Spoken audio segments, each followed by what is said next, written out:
اعوذ باللہ السمیع العلیم من الشیطان الرجیم بسم اللہ الرحمن الرحیم السلام علیکم رحمۃ اللہ وبرکاتہ اللہم صلی علی سیدنا محمد وعلی آل سیدنا محمد بعدد کل ذرۃ مئۃ الف مرہ۔ توکل دل کی ایک حالت ہے جو ایمان کا ثمرہ ہے۔ ایمان کے بہت سے باب ہیں، لیکن ان میں دو پر ایمان لانا توکل ہے۔ ایک توحید پر اور دوسرا اللہ تعالیٰ کی رحمت پر ایمان لانا۔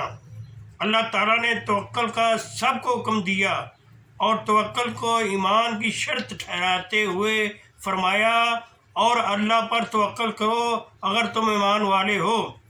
اللہ تعالیٰ نے مزید فرمایا، بے شک اللہ توکل کرنے والوں کو دوست رکھتا ہے، اور فرمایا جو شخص اللہ پر بھروسہ کرے گا اللہ اس کو کافی ہے۔ نبی اکرم صلی اللہ علیہ وآلہ وسلم نے فرمایا، اگر تم اللہ پر ایسا توکل کرو گے جیسا توکل کرنے کا حق ہے تو اس طرح تمہارا رزق تم کو پہنچا دے گا جیسے پرندوں کو پہنچاتا ہے، جو اپنے گھونسلے سے خالی پیٹ جاتے ہیں اور پیٹ بھر کر آتے ہیں۔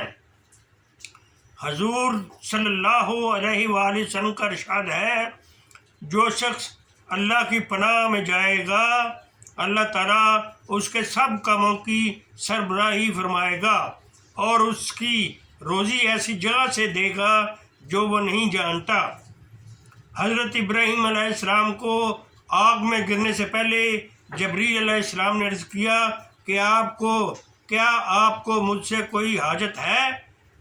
تو جواب میں ابراہیم علیہ السلام نے فرمایا، نہیں، میں نے تو حسبنا اللہ و نعم الوکیل کہا تھا۔ اللہ تعالیٰ نے فرمایا، ابراہیم نے اپنا وعدہ پورا کر لیا۔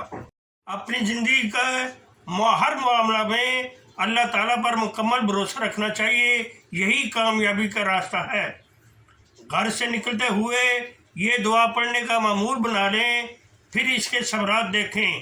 دعا یہ ہے، بسم اللہ توکلت علی اللہ لا حول ولا قوت الا باللہ العلی العظیم، وآخر دعوانا الحمد للہ رب العالمین۔